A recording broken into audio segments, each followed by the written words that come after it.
É um Palmeiras que resgatou uma coisa que parecia ter perdido. No ano passado, quando foi eliminado em casa nas competições e não foi campeão brasileiro, foi eliminado em casa nas competições e perdeu para o Botafogo, o jogo que poderia colocar o Palmeiras no rumo do tricampeonato. Mas é um Palmeiras que tem uma certeza de que vai ganhar a partida que deixa o rival com medo até o último minuto. E aí, depois que o Palmeiras empatou, acho que todo mundo sabia que o Palmeiras ia virar. Ô Marília, mas agora você lembrou a derrota do Palmeiras em Itaquera, porque aquele jogo foi muito importante, porque quando o Palmeiras tropeça e perde lá para o Corinthians, né? Um jogo que o Palmeiras até fez um bom primeiro tempo, e depois, enfim, o segundo acabou perdendo. Muita gente imaginava que naquele momento o Campeonato Brasileiro tivesse perdido, né? E depois o Botafogo andou tropeçando, o Palmeiras alcançou o fogão e acabou, na verdade, desperdiçando a chance de título em casa na antepenúltima rodada, perdendo para o Botafogo por 3-1. Mas, naquele momento, eu critiquei muito sim o Palmeiras, critiquei no começo do ano, porque eu entendia que o técnico do Palmeiras estava demorando para fazer mudanças, para acelerar o processo de mudança que ele já vinha implantando no time. O Palmeiras viveu claramente um 2024 de transição, de encerramento de uma geração, de despedida de uma geração.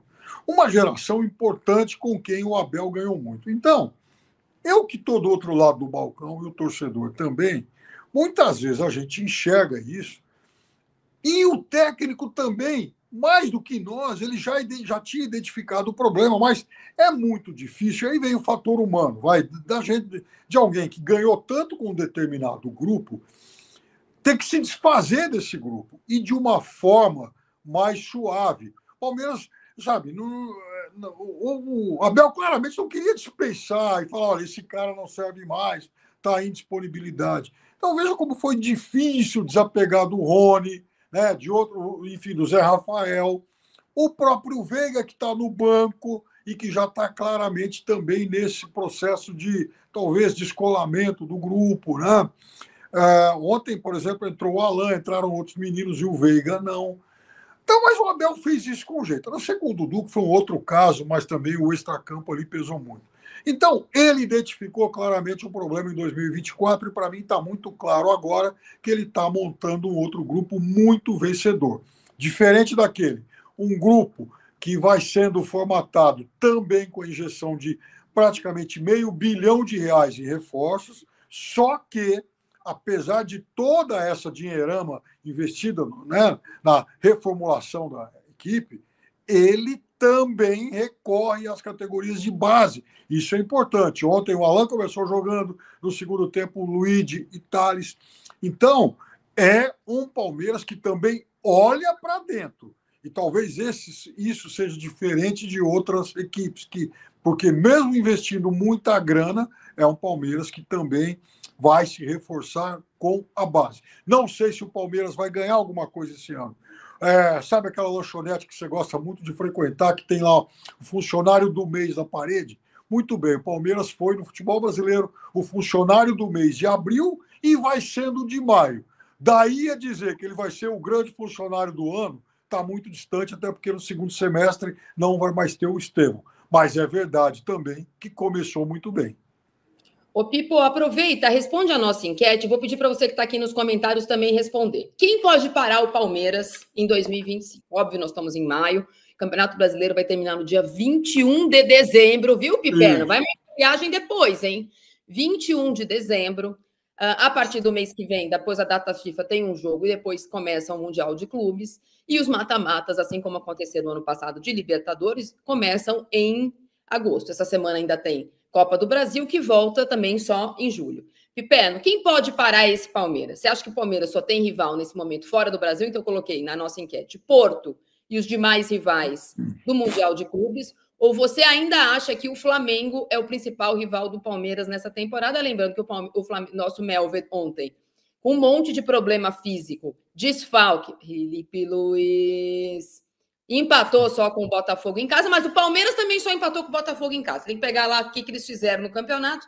O Palmeiras também na estreia empatou com o Botafogo. O Flamengo é esse rival ainda do Palmeiras na temporada. Domingo tem Verde contra Flamengo em verde, e essa diferença que hoje é de 4 pontos, daqui a pouco eu vou colocar a nossa tabela de classificação. Aliás, 4 pontos é a minha diferença no bolão. Eu também já estou me vendo rumo ao título. Mas você acha que essa diferença vai chegar a 7 no final de semana, Piperno? Essa diferença ela pode chegar a 7, mas também pode cair para 1. O Flamengo tem time para vir aqui a São Paulo e ganhar do Palmeiras. Piperno, calma, né? Deus existe. Além da questão divina, né, dos céus, o fato é que... Eu estou feliz essa semana. Então, mas se os céus podem influir, o futebol jogado na terra também, né? O Flamengo tem um time bom, né? A gente sabe disso. E o Palmeiras não é lá exatamente o melhor mandante do futebol do planeta. Aliás, desses 15 jogos, o Palmeiras só não ganhou 2, coincidentemente 2 como mandante contra Botafogo e Bahia. Mas olha, Marília, é o seguinte... Para um pouco aí que eu vou tirar, porque eu sou clubista e puxo o saco da minha família. O primo favorito, o neto favorito do vovô e da vovó mandou uma mensagem, ó. Faz uma cara para ele tirar um print. Grande Randall, só que a vovó Cida gostava mais de mim. E o Randall está bravo com o Klaus e eu também. Porque, de novo, o nosso Klaus, primeiro ele não sabe apitar, depois ele não sabe para quem ele deu o cartão amarelo. Ele terminou com o jogo quando ele expulsou um jogador do Santos ontem, erradamente. Mas antes também ele consegue errar tudo, né? Minha Nossa Senhora. Mas continua o nosso ver. Eu acho que foi uma arbitragem muito ruim. Trabalhei nesse jogo, olhar da cabine ao lado, e encontrei Vitor Guedes também trabalhando em outro jogo de Campeonato Brasileiro. Mas eu acho que tanto pode aumentar para 7, como cair para 1, ou ficar nos mesmos 4, que são 2 times muito fortes, equivalentes. Só que tem uma coisa. Tem um outro fator aí.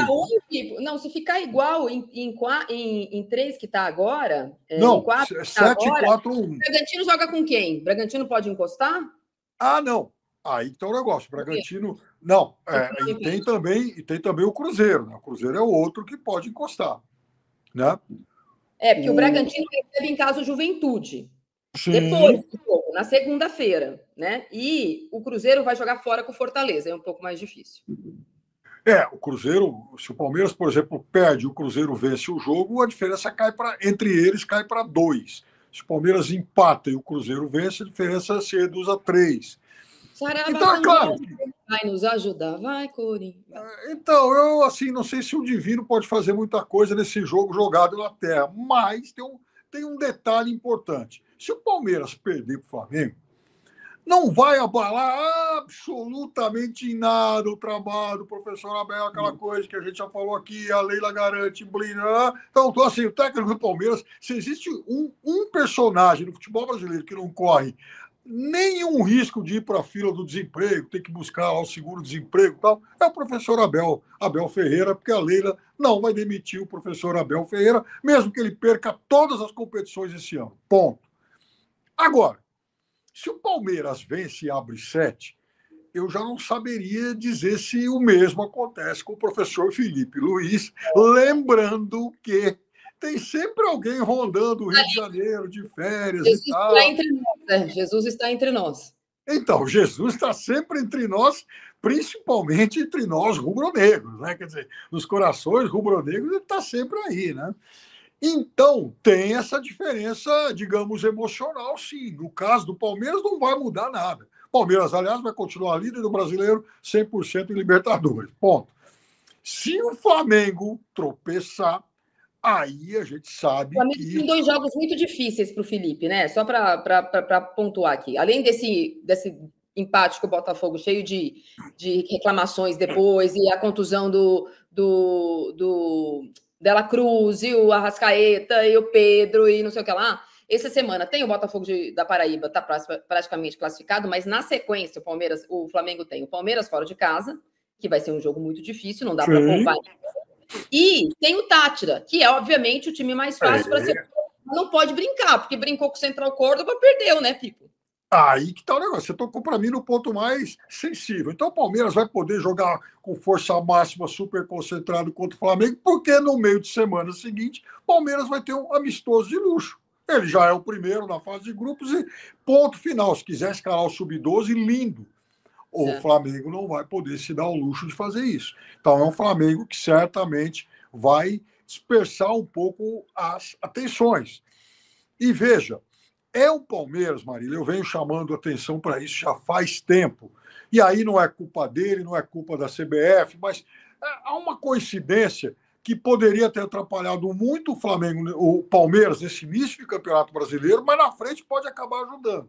Que é o seguinte: o jogo do final de semana que vem contra o Flamengo, pela 10ª rodada do Campeonato Brasileiro, vai marcar o último confronto direto do Palmeiras com as equipes que estão jogando Libertadores, estão jogando ou jogaram, incluo o Corinthians nisso. O que quer dizer que, em tese, o Palmeiras já passou por um caminho mais complicado nessa primeira metade.